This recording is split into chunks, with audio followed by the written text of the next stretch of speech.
Good morning, everybody, and this is Monday morning. As some saw, me and my oldest daughter went Saturday, and we began to pick tomatoes.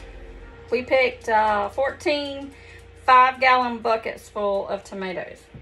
I'm going to show you because she had a question about how to core tomatoes. She's not done this before, so she had some questions, and I told her she needed to learn how to do her salsa. So I'm going to show how to clean the tomatoes, core them, and get them ready to dice for your salsa, okay? I do not peel my tomatoes that I use for salsa. Some people do. I don't, because it doesn't bother me. But if that is a preference and you do not like the skins in your salsa, you can just prep these as you would when you're peeling the tomatoes, which is either submerge them in like a blanching water and take them out, put them in a cold bath, and they will begin to peel. Or in the hot water, they will begin to peel as well. So, and you just peel your skins and then dice the tomato. I'm going to show you how I do it. This is how I do it because this is just my preference. When coring the tomato, you can get a severed knife or you can get a paring knife such as that, okay? I just use a severed knife, but you can use a paring knife, and they make devices where you can core the tomato out. If you want to purchase one, you can do that. But I'm just going to show you how I do it. I take my severed knife and I just go around the, my severed knife isn't working too good with that one. Around the core of the tomato, just like that, and just pop it out. See? And then if you prefer, take and cut off your ends, put those in your scrap bucket, okay? And then this goes to dicing your tomato. Okay, so I'm gonna show you another one. See, here we go. And I'm just gonna go around. I don't know if you can see. I'm just gonna go around that core with my knife and just cut out the core. Scoop out that core and cut off the end. Now, if you see a bad spot, you want to cut that bad spot off. Don't leave that bad spot on. Go ahead and cut it off, and then put that in your waste bucket as well, and put this to the side to dice. Okay. So we're just going to do that with these. Oops, wrong bucket. For the recipe that I use for my salsa, I use what we call Mrs. Wages seasonings. And it calls for about 6 pounds of tomatoes. And you see I have my jars here too that I've already started. I've already started making one batch of salsa this morning. So, a lot of times tomatoes will give off a lot of moisture, so it really depends on how much liquid and how much solids you want in your salsa. But I use Mrs. Wages seasoning mix. It's just easier for me. I prefer it. It makes it a little bit easier as far as making the salsa and putting seasoning in. Of course, don't forget to clean your tomatoes, wash your tomatoes, and get them ready. And a lot of times you can do this at nighttime before you're canning the next day. You can kind of prep. I just didn't do anything. Yesterday was Sunday, and I was tired, so I just wanted to relax yesterday because it was Sunday, you know.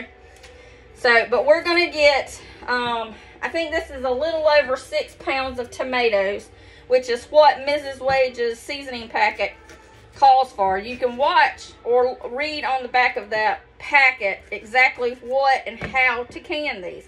They make it really, really easy. It doesn't take much at all to just look at the back of the packet and follow the directions. Of course, the salsa is water bath. It's not pressure canned. So it like I said, it's not that hard, not that difficult. And, you know, you can get it done really kind of simple. Mrs. Wages puts out a lot of different seasoning packets. They do dill pickle mix, as some of you may have watched some of my videos prior for canning. I use Mrs. Wages a lot. I don't get any kickback off Mrs. Wages. It's just something that a family member had introduced me to. April Barker Keaton. She owns a farm and she uses it. When I started canning, she helped me. I love you, April, by the way. She's always there for me to answer any questions that I have. She's been canning a little bit more than I have. She has more experience, longer than I have, and so therefore if I have any questions or concerns, I always reach out to her, and she's more than able or willing, if she's able to answer my questions. If not, usually she will research it and she'll send me that stuff back, so for my answer. I love her. April, I love you, girl, because I love canning. My sister Catherine introduced me to the pressure canning method, but I started out water bath canning. You know, it's something that a lot of people right now are getting back to. A lot of our mothers and grandmothers and great-grandmothers did this years ago, and a lot of people are getting back to it because they like being able to preserve their food. Preserving food gives you the opportunity to preserve that food that you can get on a sale. If you're gardening and you're raising your own food, it gives you the opportunity to preserve that food, and so that you can save it to last longer. Therefore, it also gives you the option and the status of being able to save your money in other places, such as preserving your food. So you have that money saved, and you can, you know, always use your money other places if you can save money in this area, in food preservation. So remember that. This isn't, you know, for a lot of people. I find that it is really, it can be stressful at times, because you want to get everything put up where it doesn't go to waste. And it can be time consuming, but in the long run, it's very beneficial. I encourage you to try this. You know, it's just very satisfying to pull something off the shelf that you've made that you don't have to go to the grocery store for anymore. And you can just pull it off your shelf to use. You know what's in it. You know what's not in it. There's not any extra added salt, preservatives, or any kind of that stuff. So you know exactly what's in it. But I encourage you to do that.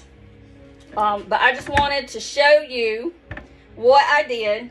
And this one right here has some bad spots, so I'm going to cut most of the bad spots off here. I'll save what I can, but then the rest I'm going to trash over here. And I'm going to core this out and just cut the core out, save the tomato, and trash your scraps. That's all you do. It's very, very easy. Very easy.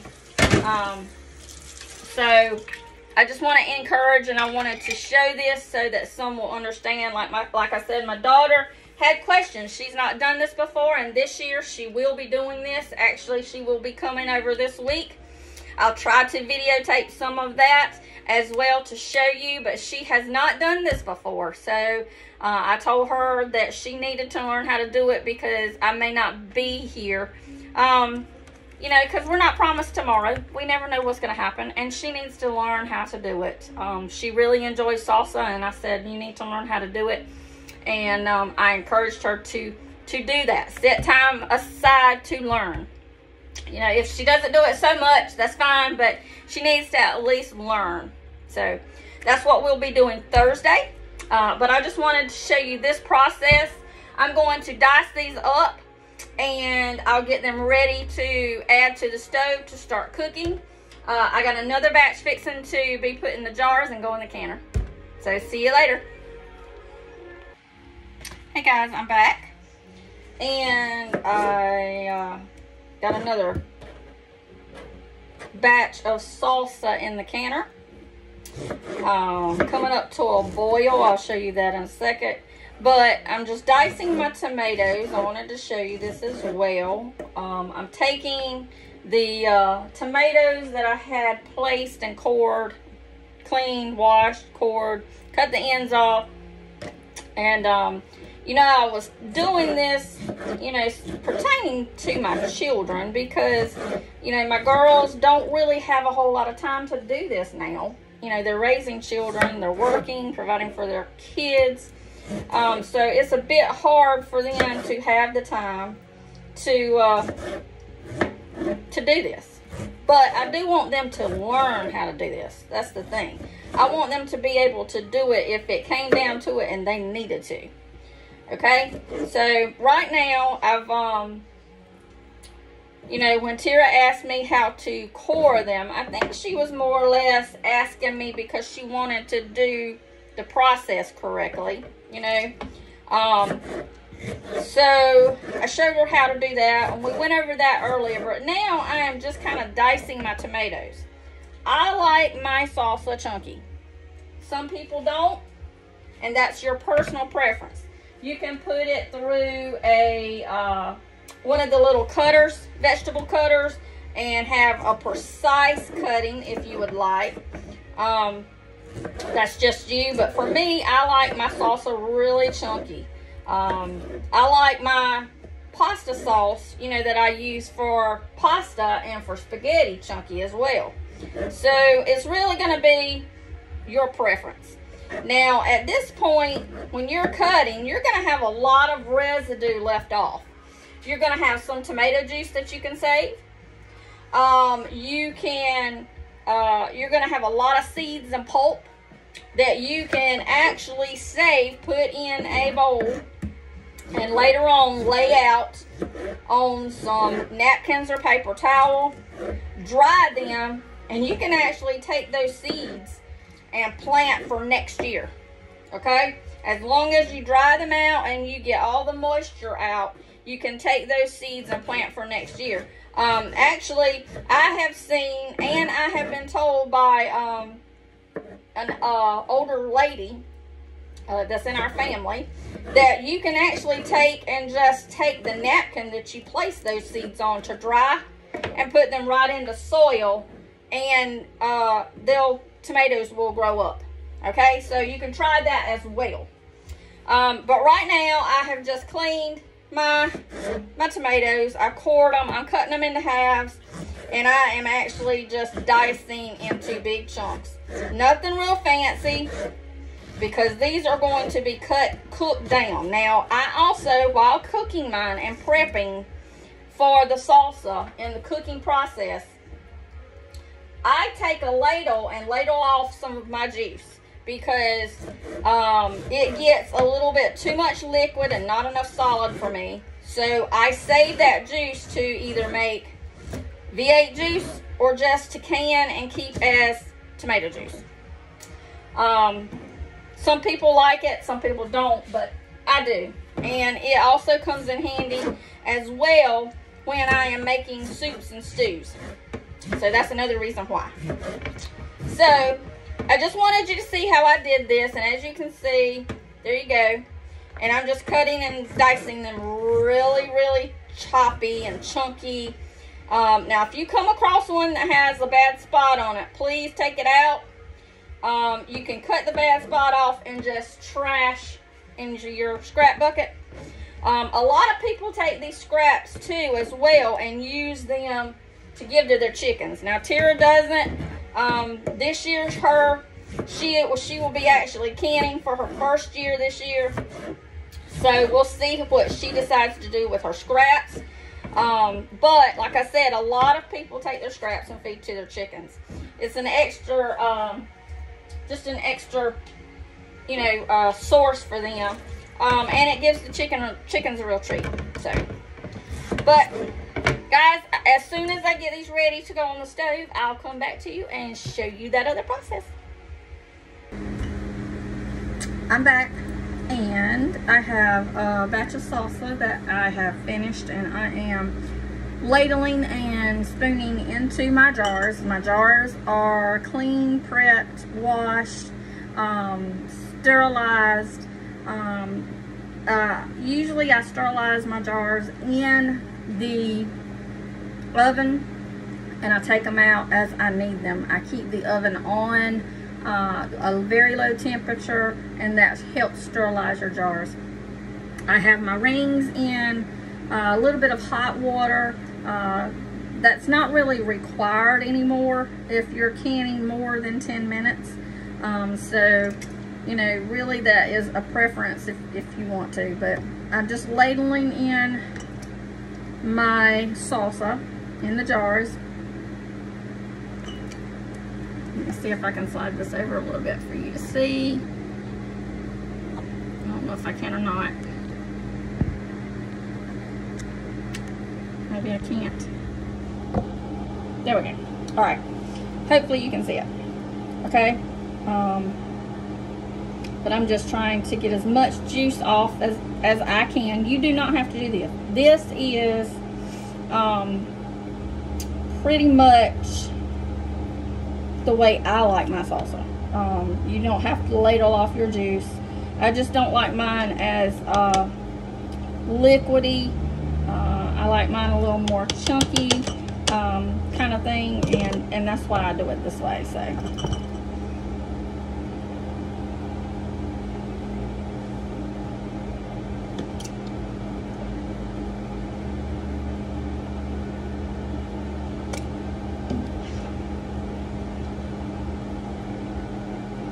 I'm gonna fill this jar, and then I'm going to go on. I got a thing up on my camera. I don't know what's going on with it. So, but hopefully I can still record.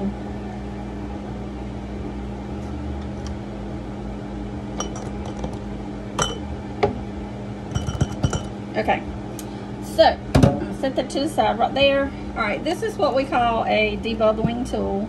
Has a magnet on the back. I don't really use it very much, but I'm going to get all the bubbles out of my jars as much as possible.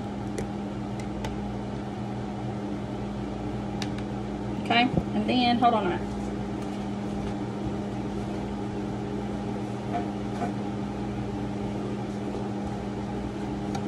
Okay, I usually get some paper towels, and I have a little bit of vinegar here in my container. Okay, and then this is what I do to clean my rims.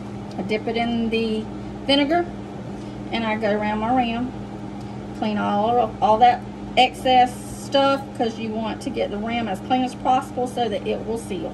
Okay, then what I do is I grab a ring and a lid, see, and I place back on the jar, and then I place the jar fingertip tight. I do not over tighten because you'll have buckling, and sometimes you may have a jar that don't seal because of that, so don't do that.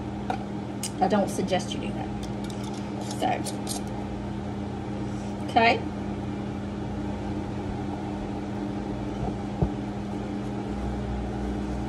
but you just keep switching that paper towel and dipping it in the vinegar, going over your rim of your jar and around the lid part where it will possibly have the creases right here, and you just place the lid and the seal on and tighten, and that is all you do for this portion of the process. Okay.